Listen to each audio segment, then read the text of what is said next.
নমস্কার, আমি সঙ্গমিত্রা। আমার এই সহজ রান্না চ্যানেলে আপনাদের সবাইকে স্বাগত। আজ আমি রান্না করছি পটলের ঘন্ট। আপনারা খুব সহজেই বাড়িতে বানিয়ে নিতে পারেন এই পটলের ঘন্ট।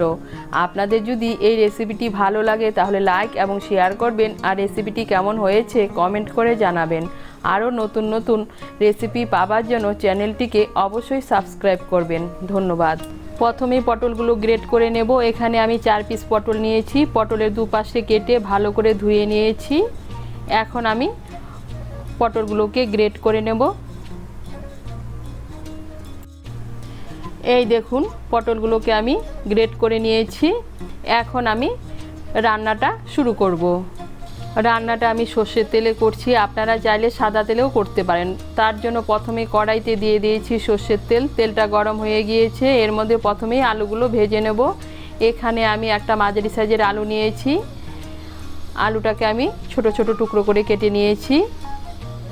এর মধ্যে দিয়ে দেবো সামান্য একটু নুন আর সামান্য একটু হলুদের গুঁড়ো। নুন আর হলুদের গুঁড়োটা মিশিয়ে নিয়ে আলুর টুকরোগুলোকে লাল করে ভেজে নেব।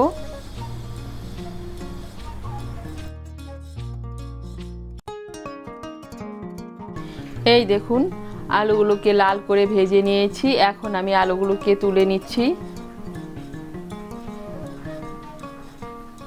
আলু ভাজার পর কড়াইতে যে তেল আছে এই তেলেই রান্নাটা করব।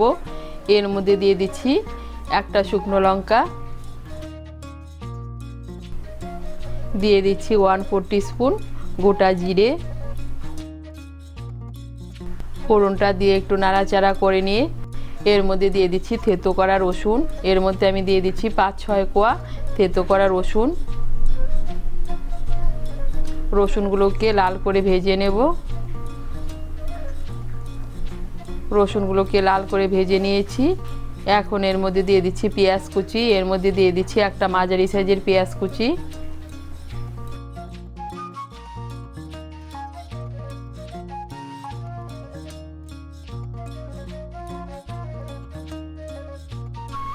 পেঁয়াজ কুচিটাকে মিশিয়ে নেব। মিশিয়ে নিয়ে লাল করে ভেজে নেব। পেঁয়াজ কুচিটাকে মিশিয়ে নিয়ে লাল করে ভেজে নিয়েছি। এখন এর মধ্যে দিয়ে দেব গ্রেট করা আদা। এর মধ্যে আমি দিয়ে দিচ্ছি 1 চামচ গ্রেট করা আদা। গ্রেট করা আদাটাকে মিশিয়ে নেব। মিশিয়ে নিয়েছি। এখন এর মধ্যে দিয়ে দেব টমেটো কুচি। এর মধ্যে দিয়ে দিচ্ছি একটা মাঝারি সাইজের টমেটো কুচি।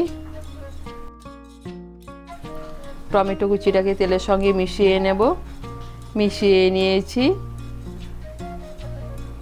এখন এর মধ্যে দিয়ে দেব স্বাদ মতো নুন। দিয়ে দিচ্ছি হাফ ছোট চামচ হলুদ গুঁড়ো। দিয়ে দিচ্ছি হাফ ছোট চামচ লঙ্কার গুঁড়ো। ঝালটা আপনারা আপনাদের স্বাদ মতো দেবেন।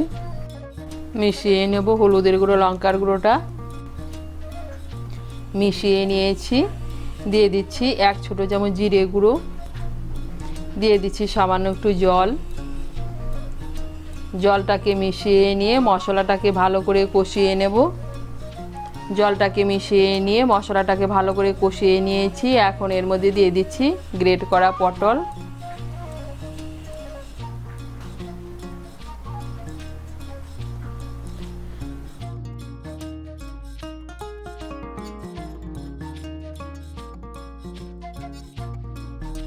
গ্রেট করা পটলটাকে মিশিয়ে নেব মশলার সঙ্গে। মিশিয়ে নিয়েছি। এখন এর মধ্যে দিয়ে দেব ভেজে রাখা আলু। আলুগুলোকে মিশিয়ে নেব। পটলের সঙ্গে মিশিয়ে নিয়ে আঁচটাকে মিডিয়াম করে 4-5 মিনিটের জন্য ঢেকে দেব। এই দেখুন, আঁচটাকে মিডিয়াম করে 4-5 মিনিটের জন্য ঢেকে দিয়েছিলাম। এই দেখুন, পটলটা অনেকটা মজে গিয়েছে আর পটলের থেকে জলও উঠেছে। এর মধ্যে আলাদা করে কোনো জল দেব না। পটল থেকে যে জল উঠবে সেই জলেই পটল আর আলুগুলো সেদ্ধ হবে। এখন এর মধ্যে দিয়ে দিচ্ছি চিড়ে রাখা 3টে কাঁচা লঙ্কা আর দিয়ে দিচ্ছি স্বাদ মতো চিনি। চিনিটা অপশনাল, আপনারা যদি পছন্দ না করেন না দিলেও চলবে, কিন্তু চিনি দিলে খেতে ভালো লাগে।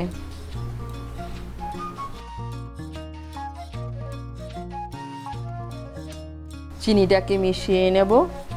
মিশিয়ে নিয়ে পটলের জলটা শুকিয়ে যাওয়া পর্যন্ত রান্না করে নেব। এই দেখুন, আঁচটাকে মিডিয়াম করে আরও 3-4 মিনিট রান্না করে নিয়েছি। আর পটলের জলটা শুকিয়ে গিয়েছে আর আলুগুলো ভালোভাবে সেদ্ধ হয়ে গিয়েছে। এখন এর মধ্যে দিয়ে দেব গরম মশলার গুঁড়ো। এর মধ্যে দিয়ে দিচ্ছি 1/4 টিস্পুন গরম মশলার গুঁড়ো। গরম মশলার গুঁড়োটাকে মিশিয়ে নেব।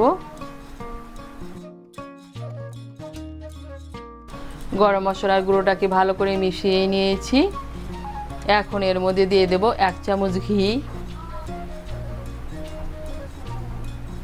ঘিটাকে ভালো করে মিশিয়ে নেব। মিশিয়ে নিলেই তৈরি পটলের ঘন্ট। আপনারা এটা ভাত, রুটি, লুচি, পরোটার সঙ্গে পরিবেশন করতে পারেন। ঘিটা ভালো করে মিশিয়ে নিয়েছি আর তৈরি হয়ে গেল পটলের ঘন্ট।